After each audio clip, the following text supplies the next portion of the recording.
नमस्कार दोस्तों, मेरे चैनल पे आपका एक बार फिर स्वागत है। आइए सुनते हैं फ़िक्र तौसवी का लिखा व्यंग्य मेरा पुनर्जन्म। और फिर एक दिन यूं हुआ कि मेरा पुनर्जन्म हो गया। चारों ओर नजर डालने से मालूम हुआ कि मेरी बीवी ने मेरे साथ पुनर्जन्म नहीं लिया, क्योंकि वह मुझसे बोर हो चुकी थी और कहा करती थी कि अब वह किसी जन्म में भी मेरा साथ नहीं देगी। मेरा व्यक्तिगत विचार भी यही है कि बीवियों के साथ सिर्फ एक जन्म का मिलन ही काफी होता है। बीवी एक लतीफा है जो एक बार दोहराने से ही बासी हो जाता है। वास्तव में मैं दोबारा जन्म नहीं लेना चाहता था, क्योंकि मेरा विश्वास ये था कि आत्मा एक मुर्गे की तरह है जो हर जन्म में कुकड़ू करता है। इसके ध्वनि प्रभाव में कोई विशेष तब्दीली नहीं आती।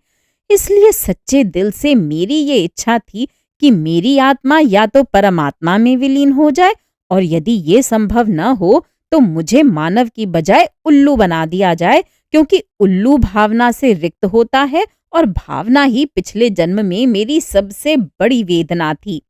परंतु मेरा विचार भगवान के विचारों से लग्गा न खा सके, और भगवान ने अपने विशेष अधिकार का प्रयोग करते हुए मुझे फिर इंसान के घर पैदा कर दिया। ना, इंसान के भाग्य में उल्लू बनना भी नहीं लिखा। जिस घर में मुझे दोबारा पैदा किया गया, वह मेरे पूर्व घर से केवल 8 गज की दूरी पर था, अर्थात केवल 2 मकान छोड़कर तीसरे मकान में मुझे पैदा कर दिया गया। सृष्टि रचयिता की सृष्टि इतनी विस्तृत और विशाल थी कि वह अगर मुझे किसी और जगह पैदा कर देता तो जरा वैरायटी हो जाती, और अगर मैं इतना ही गया गुजरा था तो मुझे कांगो में पैदा कर देता, सुमात्रा द्वीप में पैदा कर देता, लंदन भी कोई बुरा नहीं था। जरा अनुमान लगाइए, जिस गली के एक सिरे से मेरी लाश निकली, उसी गली के दूसरे सिरे से मेरी आत्मा फिर प्रवेश कर गई। आश्चर्य ये है कि मेरी आत्मा ने 2 जन्मों के बीच केवल 2 मकानों की दूरी तय की। मेरे पूर्व पिताजी का नाम किशनदास था, मेरे वर्तमान पिताजी का नाम बिशनदास था। दोनों किसी एक ही पद्य के तुक मालूम होते थे। दोनों पड़ोसी थे और पड़ोसी होने के कारण रीति रिवाज के अनुसार एक दूसरे के जानी दुश्मन थे, और फिर अभी दोनों का पुनर्जन्म भी नहीं हुआ था। दोनों अभी तक जीवित थे। इंसानी रिश्तों के इतिहास में शायद ये सबसे पहली दुर्घटना थी कि एक बेटे के 2 बाप थे। दोनों जायज बाप थे और जीवित भी थे। 2 किश्तियों में पांव रखने का अनुभव मुझे उस समय हुआ जब मैंने होश की आंख खोली, अर्थात जब मैं 6 वर्ष का हुआ और मुझे अपने इर्द गिर्द की हर वस्तु जानी पहचानी लगी। वही गली, वही दरो दीवार, वही गली के सिरे पर चारपाई पर बैठा खांसता हुआ बाबा मुकंदा, जो गली की मेहतरानियों से ये कहकर धौंस जमाया करता था कि मेरा भाई किसी जमाने में म्युनिसिपल कमिश्नर था, इसलिए तुम्हें नौकरी से पदच्युत करा दूंगा। वही राम दुलारी, जिसके पूरे नंगे बच्चे धूल मिट्टी में रुला करते थे और जिन्हें मेरे 2 जन्मों के अंतर में भी तन ढांकने का वस्त्र नहीं मिला था। और वही मेरा छोटा भाई कालू, जो आवारा था और सिनेमा की टिकटें ब्लैक में बेचा करता था और कहा करता था, भगवान हरेक को रोजी देता है, चाहे किसी ढंग से दे। होश संभालने के 2-4 महीने तक तो मैं आश्चर्य में डूबा रहा और खामोशी की थ्योरी पर अमल करता रहा।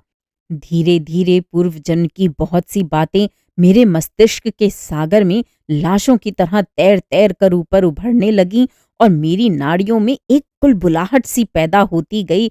और आखिर एक दिन जैसे मैं बेअख्तियार होकर फट पड़ा और मैंने अपने पिता बेशनदास जी से विनती की, महाराज क्षमा करें, आप मेरे पिताजी नहीं हैं।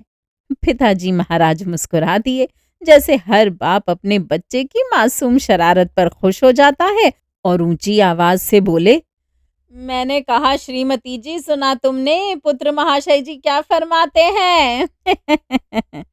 मैंने फिर विनती की, मगर वह भी मेरी माताजी नहीं है। इस पर पिताजी महाराज गंभीर हो गए और गंभीर सा थप्पड़ अर्ज करते हुए बोले, ए नामुराद, तू कौन है? मैं फिक्र तौसवी हूँ। फिक्र तौसवी? पिताजी को ये नाम कुछ जाना पहचाना सा मालूम हुआ। शायद वह मेरे लेखों का अध्ययन करते रहे होंगे। बड़े विश्वासपूर्वक ढंग से बोले, मगर वह तो स्वर्ग धाम जा चुके हैं, मैंने विस्तार पूर्वक कहा। बजा फरमाया, लेकिन फिक्र तौसवी स्थायी स्वर्गवासी नहीं हुए। वास्तव में उनकी किसी ने हत्या कर दी थी और मैं जानता हूं। और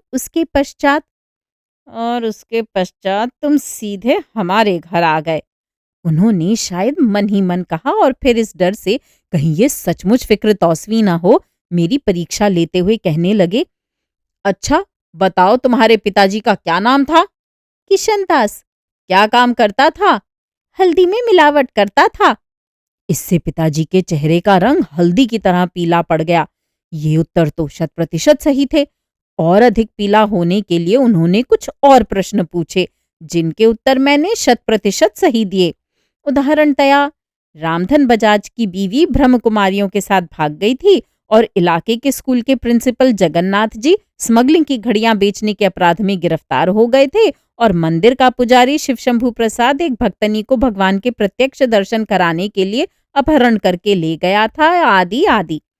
इन रहस्योद्घाटनों ने मेरे पिताजी की दुर्दशा कर दी और जब उन्होंने माताजी को बताया कि हमारे घर में जिस बेटे ने जन्म लिया है वह पूर्व जन्म में कवि और लेखक था, तो माताजी ने सिर पीट लिया। हाय भगवान, हमने कौन से बुरे कर्म किए थे कि हमारे घर कवि पैदा हो गया है। मगर मैंने माताजी को तसल्ली दी कि इस बार कवि नहीं बनूंगा बल्कि एक्सपोर्ट इंपोर्ट का कारोबार करूंगा, तो रोते हुए बोली, तुम्हारा क्या विश्वास है बेटा, तुम्हारा केवल शरीर बदला है, आत्मा तो वही है और आत्मा अपना चरित्र थोड़े बदल लेती है। धीरे धीरे सारे मोहल्ले और शहर में बावेला मच गया कि बिशनदास कमीशन एजेंट के घर जिस बच्चे दर्शन कुमार ने जन्म लिया है वह वास्तव में फिक्र तौसवी है। होते होते ये खबर मेरे पूर्व पिताजी किशनदास तक जा पहुंची तो उन्हें बहुत रंज हुआ और सुना उन्होंने अपने एक मित्र से कहा, धिक्कार है ऐसे बेटे पर। जब वह जानता था कि बिशनदास से हमारी पुरानी तू मैं है तो वह इसके घर क्यों पैदा हुआ? वह बहुत कपूत निकला। कई बेटे जीवन में नहीं मरने के बाद कपूत सिद्ध होते हैं। श्रीमान पूर्व पिताजी की इस विचारधारा पर मुझे बड़ा खेद हुआ और फिर मालूम हुआ कि वह आवागमन की थ्योरी के ही विरुद्ध हो गए हैं और दुनिया भर से कहते फिरते हैं कि वह मेरा बेटा है ही नहीं और ये पुनर्जन्म का दर्शन सरासर ढोंग है। इंसान किस तरह अपने एक छोटे से घटिया स्वार्थ के लिए बड़े बड़े दर्शनों को भी घटिया बनाकर रख देता है। हालांकि मुझे अच्छी तरह याद है कि श्रीमान पिताजी आवागमन के बड़े जोशीले समर्थक थे और फरमाते थे कि फिक्र बेटा, तुम्हारी माँ पिछले जन्म में एक भैंस थी। एक बार मैंने उस भैंस को एक डंडा मारा था तो उसने धमकी दी थी कि मैं इसका बदला लूंगी। चुनाचे फिक्र बेटा, अब वह मेरी पत्नी बनकर मुझसे बदला ले रही है। मेरे पुनर्जन्म पर शौकीन लोगों के झुंड मेरे दर्शन को आने लगे। इन शौकीनों में मेरी प्रेमिका भी शामिल थी जो मुझे चोरी छिपे देखने आई। पहले तो मेरे वियोग पर रोती थी, अब मेरे संयोग पर रोई, क्योंकि अब मुझ पर इश्क के बजाय बचपन सवार था और मैं भी पूर्व श्रीमान पिताजी की नजर बचाकर चोरी छिपे अपनी पत्नी को देख आया और उसके विधवापन को देखकर चोरी छिपे रोता रहा। ये एक विचित्र और दर्दनाक अवस्था थी।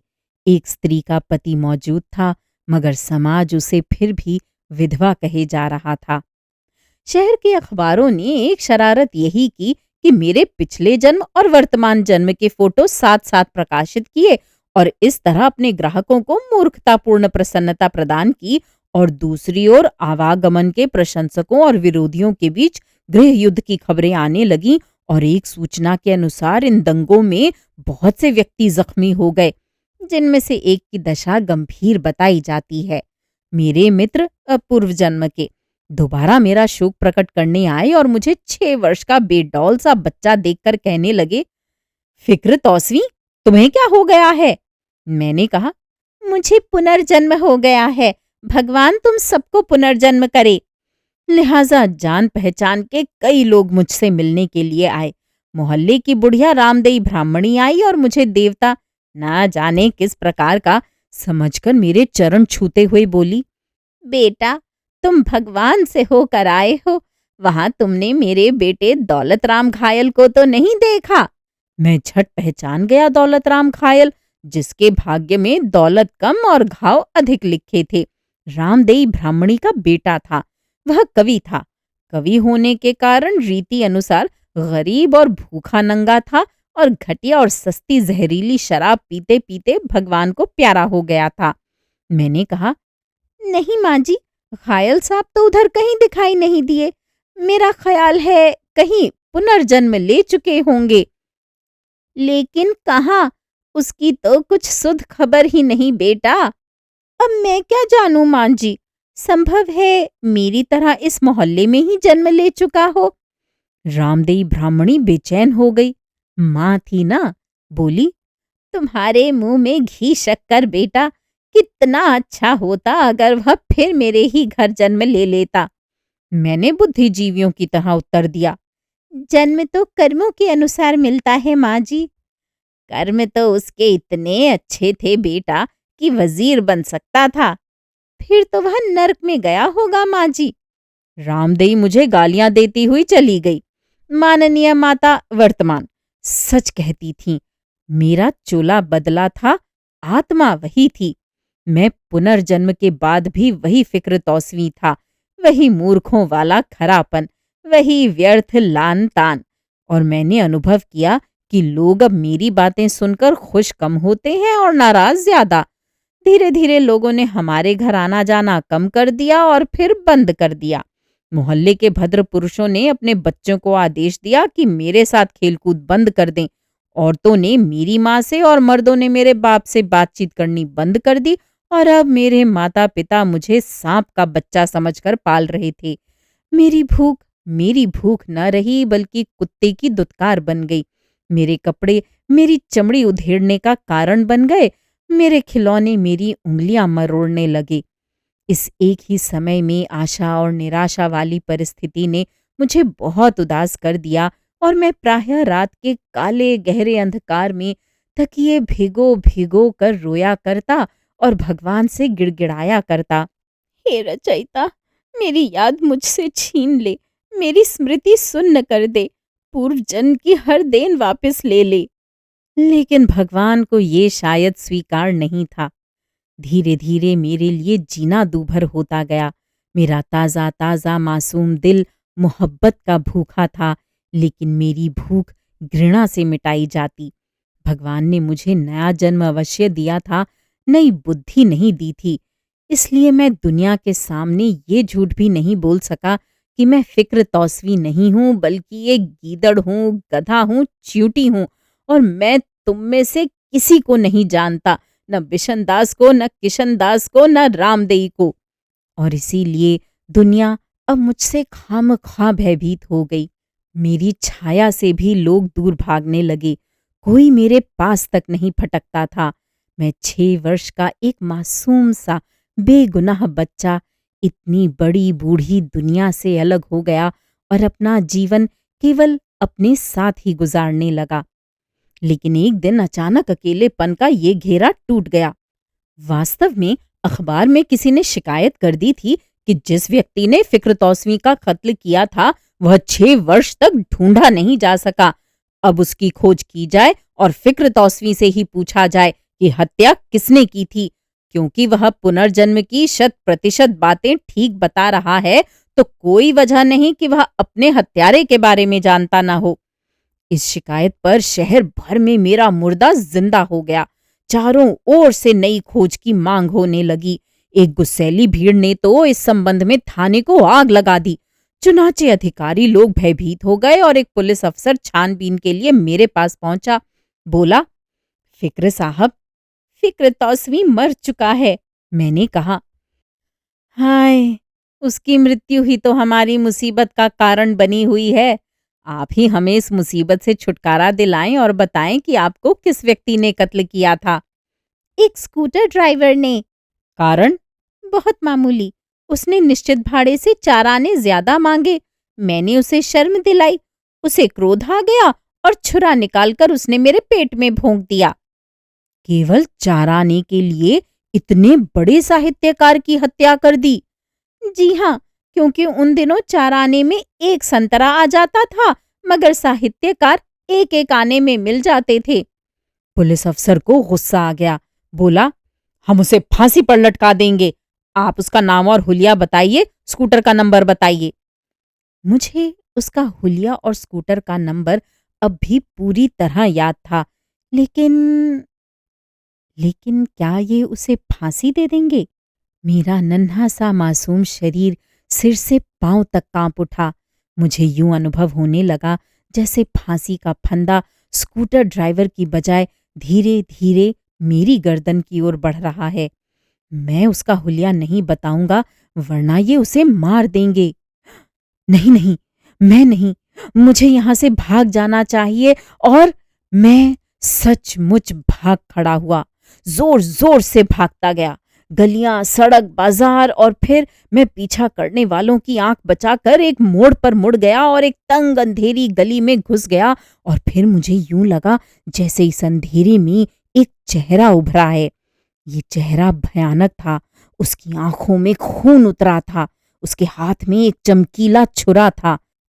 मैंने उसे पहचान लिया। ये वही था, बिल्कुल वही, वही स्कूटर ड्राइवर, बिल्कुल वही स्कूटर ड्राइवर। और उसने छुरा मारकर मुझे एक बार फिर कत्ल कर दिया। श्रोताओं, अभी आप सुन रहे थे फिक्र तौसवी का लिखा व्यंग्य मेरा पुनर्जन्म। उम्मीद है ये कहानियाँ आपको पसंद आ रही होंगी।